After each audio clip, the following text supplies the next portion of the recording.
Rural Nebraskans know how to survive, how to be self-sufficient, how to care for one another.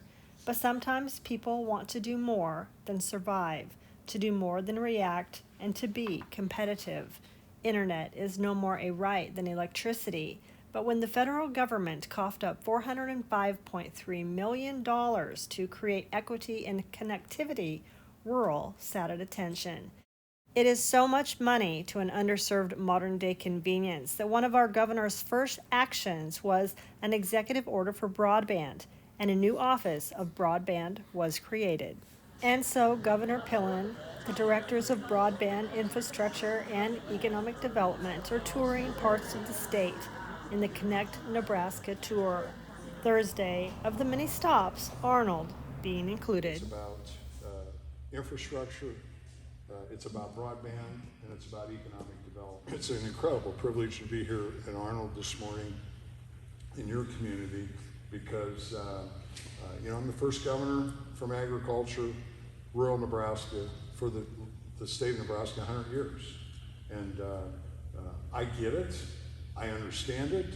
I know our challenges. I know how we can make things happen. And, Arnold, your community, you're the lifeblood of Nebraska. Rural people are no strangers to hard work and sometimes inconvenience. When you see the beauty being built in small-town America, despite the challenges, it is impressive. Imagine what rural people could accomplish with the addition of reliable broadband and quicker connection to the rest of the world. Okay, good morning everyone. Thank you for coming. It's great to see a small community with such turnout and support, and I thank you. This is great. How extraordinary we, the people of Nebraska, are. I love asking this question to Nebraskans that have moved here, because when I ask us lifetimers, we think we're normal Joes and Susies, and when I ask Nebraskans that have moved here, what's the one thing you love the most about Nebraska? They don't take a breath. The answer is it's the people. It's the people. When I ask us lifetimers, we look down, we get frustrated, kick the dirt, we don't know what to say, because we think we're normal. We are absolutely extraordinary people. And then the other thing I think that I've been in awe of, I knew it, but until you travel everywhere and get to meet incredible people, the innovation, the entrepreneurship, the risks taking, the incredible opportunities that we all have created across our communities is amazing. And as I say, incredible opportunities for kids, the good we've done, and oh, by the way, we've made some pretty good money about it, and you know who knows about it? Nobody, because we ain't gonna brag about anything, right? We just get up and keep working hard. So, two things I think that's really important is that we really, really have that gift of appreciation, how special where we live and the people that we are, number one, and then number two, I think it's really important that we all get out of our comfort zone and do a little bit more bragging about what you're all doing in your communities. So, because if we don't tell our kids, who is? So that all of our kids just know what extraordinary opportunities there are for them to come home. I think those are things that are really important. Patrick Hegarty in the middle, he is our new broadband director. And I feel so privileged to be here, actually. This is a personal thing for me. I've been all over the country working, and anytime anybody asks me, where do you call home? Wherever I lived, I said Nebraska. It's always been home to me, and it's an honor for me to come back and get to work for all of you in deploying what is an essential product in terms of broadband. I've been taking these opportunities this morning to introduce myself and to say this is where our collaboration began. I count on all of you to help me as I transition back into my state, my home state, to help me make those calls as to what's right for Nebraska. But really happy to be here, very humbled to be here, and feel it a privilege to be here. So prior to this round of money, the federal maps that were available to determine what was unserved and what was underserved were done by census block. And if there were any one location passing in that census block, the entire census block was considered served. So no money would go that direction. What they've done with this round of funding is they initially put out what they call a fabric, which is all the unserved and underserved homes in the country, They pushed that out to the public and to the provider world and said, correct it where you need to. There was at least 2 rounds of that, corrections. And now I think we've got a pretty good map on our hands that your farm is identified as an unserved area. So now we go to the effort of how do we build a portal in which we get providers incentivized, because to be fair to the providers, and me not too long being one of them, is you've got a responsibility, fiduciary responsibility to your shareholders, right? You've got to spend the money, corporate money, in an investment, right, in a way. And for a farm, out in the country, Great Plains had to make that decision. What time is the return time frame on that? And am I fulfilling my fiduciary responsibilities to my shareholders in doing that? And in many cases, it just didn't work. The math didn't work. What this money does is subsidize that bill. We'll just continue to use that example. But what we need to do is make sure they're putting their share in. So they'll be, it'll be incentivized by, okay, what do you really need to build that and maintain it? Is it 60% of the total cost, or is it 20% of the total cost? And we obviously want to spend and stretch out this money as far as we can, because we've got a lot of work to do here in Nebraska. So we've got to incentivize them to say, well, we can do that for 20%. Be competitive in those bids, and the lowest bid comes in with the best quality. But this is holistic. It's what's best for Nebraska. This isn't just broadband. This is ag. This is healthcare. This is it intertwines. It's a thread through everything we do. So when we look at the state and we say, okay, where are our priorities? It's going to be all that comes to mind. And some of it is going to be on Interstate 80, I imagine, but those kind of priorities are all over the state. Well, we need it up here. We're glad you're here. No, honestly, I do believe that this is our first introduction to continued collaboration, because I'm going to need all of you to do this right and get it out in less than 10 years.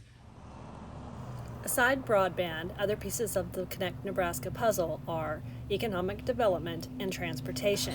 The directors from both of these agencies were also on hand to talk about their hopes for rural Nebraska. The Connecting Nebraskans tour is literally the way that this work is going to happen.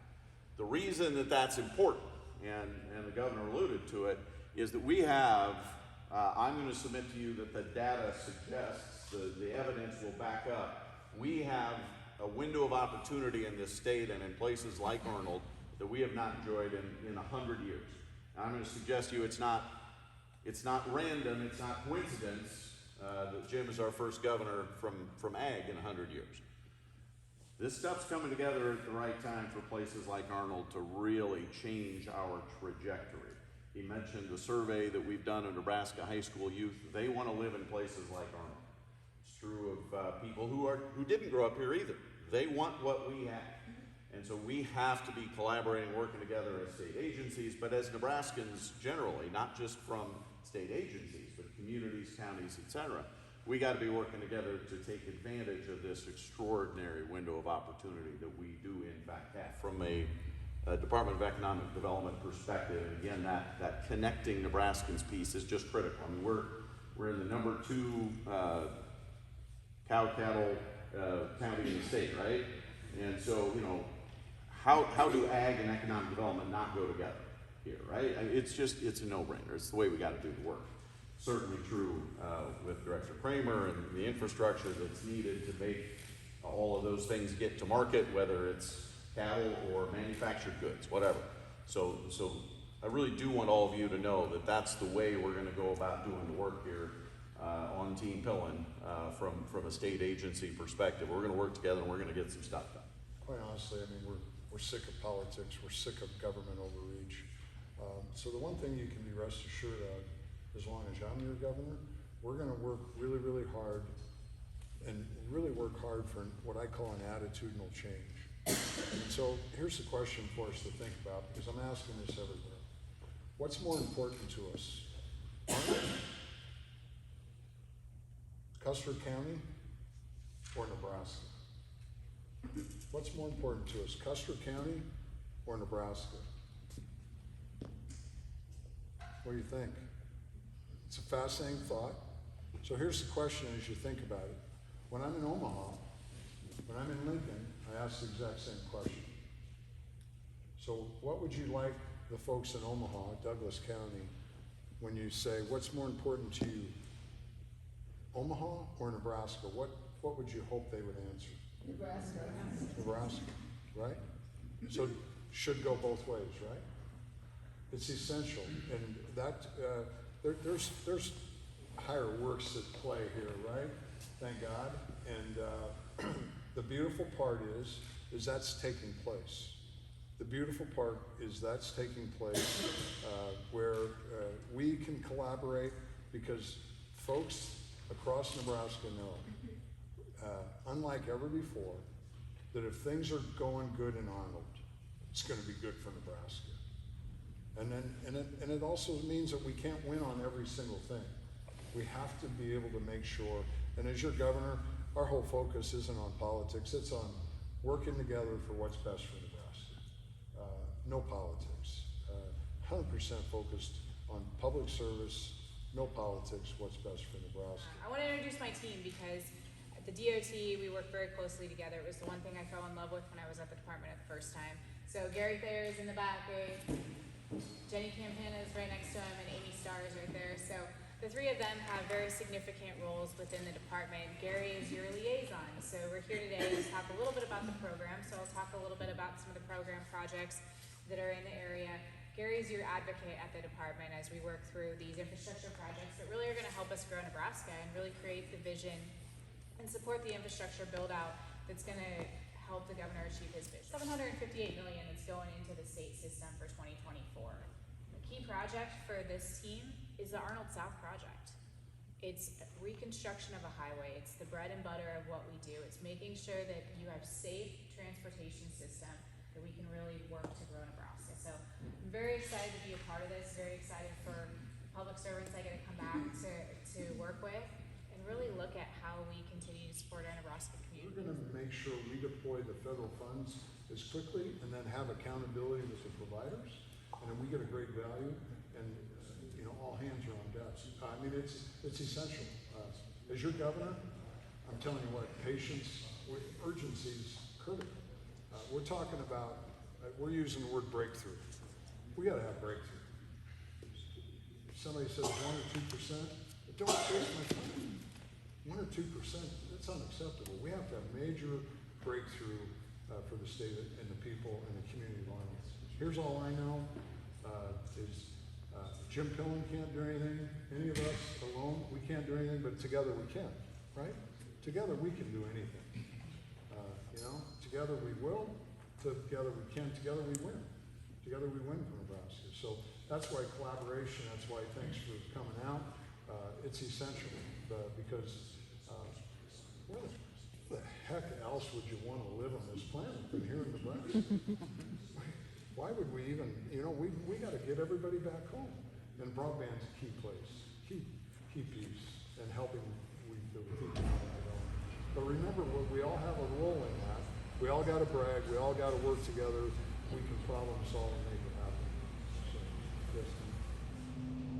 Reporting from Arnold, Nebraska, I'm Melanie Standiford, Midwest Media by Melanie.